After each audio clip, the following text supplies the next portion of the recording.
Hello అండి. అందరూ ఎలా ఉన్నారు? మేమైతే బాగున్నాము. ఈరోజు స్పెషల్ ఏంటంటే మా పిల్లలు ఓరియో కేక్ తయారు చేశారు. అది మన ఇంట్లో ఉన్న ఓన్లీ 3 ఇంగ్రీడియెంట్స్ తోటి ఈ స్పెషల్ కేక్ అనేది చాలా బాగా రెడీ చేశారు. మా పిల్లలు ఎలా చేశారనేది ఇప్పుడు మీరు తెలుసుకోవాలనుకుంటున్నారా? Okay, let's watching. ఇవాళ మా పిల్లలు ఓరియో కేక్ అని చెప్పేసి ఇప్పుడు యూట్యూబ్‌లో ట్రెండ్ అవుతుంది కదండీ!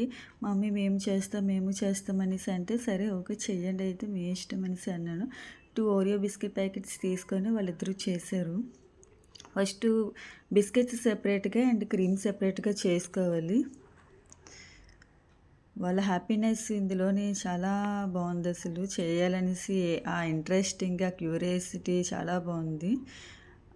వేసిన తర్వాత ఇప్పుడు ఓన్లీ బిస్కెట్స్‌ని మనం జార్‌లో వేసుకొని కొంచెం ఫైన్ పౌడర్ లాగా గ్రైండ్ చేసుకోవాలి. మెత్తగా రావాలి.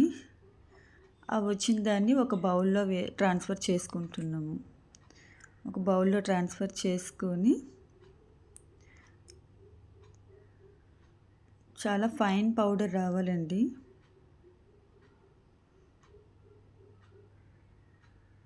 వాళ్ళు అలా చేస్తుంటే నాకు చాలా హ్యాపీగా ఉందండి. మా పిల్లలు ఇలా చేస్తున్నారు అని చెప్పేసి. అందులో ఒక స్పూను మనం బేకింగ్ పౌడర్ వేసుకోవాలి. అవి వేసుకున్న తర్వాత మొత్తం అంతా మిక్స్ చేసుకోవాలి ఒకసారి. మిక్స్ చేసుకొని మనకి కన్సిస్టెన్సీకి తగ్గట్టుగా పాలు అనేది యాడ్ చేసుకోవాలి. అలా కొంచెం కొంచెంగా పాలు వేసుకొని అలా కలుపుతూ ఉండాలండి. కలిపిన తర్వాత మనం తీసుకున్నాం కదా ఫస్ట్ క్రీమ్ అనేది, ఆ క్రీమ్ కూడా ఇందులో యాడ్ చేసి అందులో కూడా అలాగ కొంచెం పాలు వేసుకొని అలాగా మనకి కేక్ కన్సిస్టెన్సీ ఎలా ఉంటుందో ఆ కన్సిస్టెన్సీ వచ్చేలాగా మనం కలుపుకోవాలండి. ఇప్పుడు అలా కలుపుకొని అది పక్కన పెట్టుకొని మనం ఇంకొక స్టవ్ ఆన్ చేసుకొని ఒక గిన్నె పెట్టుకొని దాంట్లో ఒక స్టాండ్ పెట్టుకొని ప్రీహీట్ చేసుకోవాలి ఒక 10 మినిట్స్.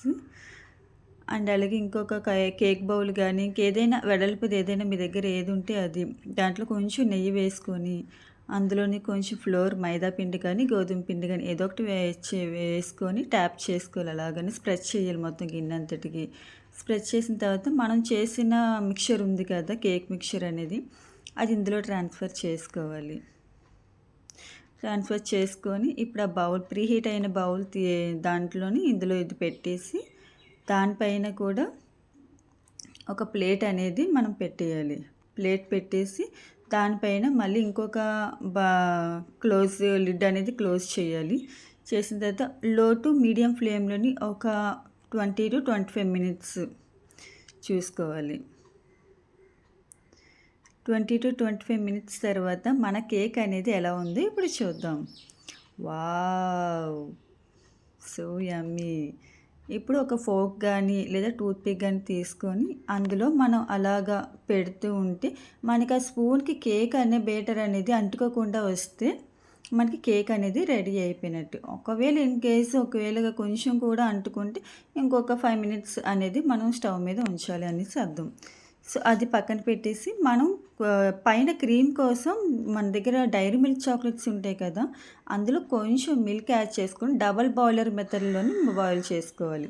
దాన్ని అంతటిని మెల్ట్ చేయాలన్నమాట డబుల్ బాయిలర్ మెథడ్‌లోని. మొత్తం ఆ చాక్లెట్ అంతా మనకి క్రీమీ టెక్స్చర్‌లోని కరిగిపోవాలి. అంతా కరిగిపోయిన తర్వాత ఇప్పుడు మనం కూల్ అయిన కేక్‌ని మనం వేరే ఒక ప్లేట్‌లో ట్రాన్స్‌ఫర్ చేసుకున్నాము. చేసుకున్న దాన్ని పైన క్రీమ్ అనేది మనం స్ప్రెడ్ చేసుకోవాలి. ఇప్పుడు ఆ క్రీమ్ అనేది వేసాం కదా! ఆ క్రీమ్ వేసిన తర్వాత ఒక స్పాచులా గానీ, స్పూన్‌తో గానీ తీసుకొని అది అలా స్ప్రెడ్ చేసుకొని, ఆ పైన మనకి ఫస్ట్ నేను అది చెప్పడం మర్చిపోయాను. ఆ ఓరియో కేక్ మనం పౌడర్ చేసాం కదా! అందులో కొంచెం తీసి పక్కన పెట్టుకొని, ఆ పౌడర్‌ని పైన అలా స్ప్రింకిల్‌గా మనం చేసుకోవాలి. చేసుకున్న తర్వాత కొంచెం మనకి ఏదో ఒక డెకరేషన్ చేసుకోవాలి. పైన మా పిల్లలైతే ఓరియో బిస్కెట్స్ అండ్ క్రీమ్ పెట్టి డెకరేట్ చేశారు. ఫైనల్లీ మా కేక్ ఈస్ డన్. మా పిల్లలు చాలా హ్యాపీగా ఫీల్ అయ్యారు. మమ్మీ మేము కేక్ చేసాము అని చెప్పేసి. ప్లీజ్ గైస్, ఈ వీడియో గాని మీకు నచ్చితే లైక్ అండ్ షేర్.